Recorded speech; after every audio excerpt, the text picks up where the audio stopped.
Rated T for teen. SEGA.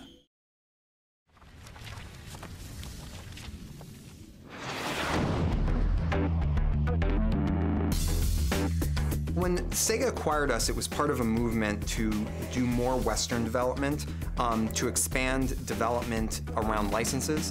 The strategic acquisition of San Francisco-based developer Secret Level was a key step in SEGA's goal of securing the Iron Man property. This acquisition also raised the stakes for the once independent developer.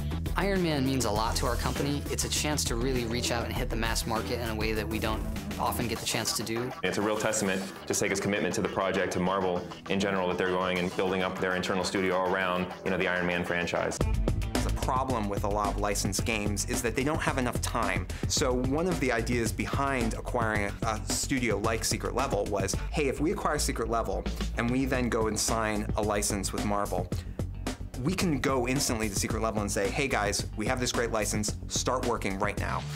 Once the license was secured, Secret Level had to begin designing a game based on a character with virtually unlimited abilities. This presented some development challenges. How are we going to do this? This guy, he can do everything. He can fly as fast as airplanes, he can hover, he can get on the ground and ground pound and shoot far away. He's got super strength, he's got the armor shield, the unibeam, the repulsor blast, all these different things. You've got to balance gameplay. So how do you make it so that all these things that he can do are viable tactics, and you don't say, I can just get through the game by sitting back, or I can just get through the game by charging in. Iron Man is sort of a one-man army, and so he's going out there and he's fighting soldiers and huge battalions of enemies. So we wanted to get that war feeling.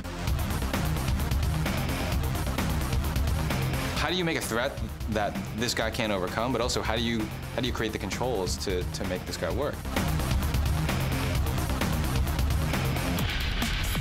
The prototype literally took a week to throw together. I think created a really strong, first of all, it was kind of fun, okay, and that's obviously a good sign. It's gonna be layered gameplay. When you get in close, you can take out a lot of guys quickly. When you're farther away, it's a little bit slower. You have energy usage, which restricts some things, but we always want to make it so you can always fly. What we needed to do from very early on is get the flight down. And not flight in a drifting up in the air kind of way, but like pounding against the air at hundreds of miles per hour. And how do you keep up with that? And how do you draw terrain fast enough?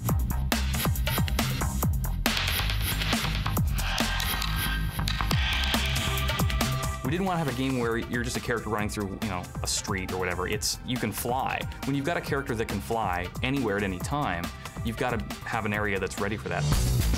We want to have tracer bullets constantly zipping by, and we want to have a chaotic battlefield type feeling. We have to constantly keep the action, and we have to keep it around the player, but not so difficult that the player feels totally out of control. And so I think that's an area that we're really working on. How many missiles can come at you at the same time? How many people can be firing at you? Constantly twisting that dial, getting it just enough, but not enough to be frustrating. Trying to find, the perfect match of the flight, the melee, and the range combat, and all bringing that together and making it look beautiful and really, feel like an extension of the film was all things we had to think about. When that started coming together, we said, this is going to be a really cool game on its own. It's a great license. Everyone agreed with that. But this is going to be a really cool game.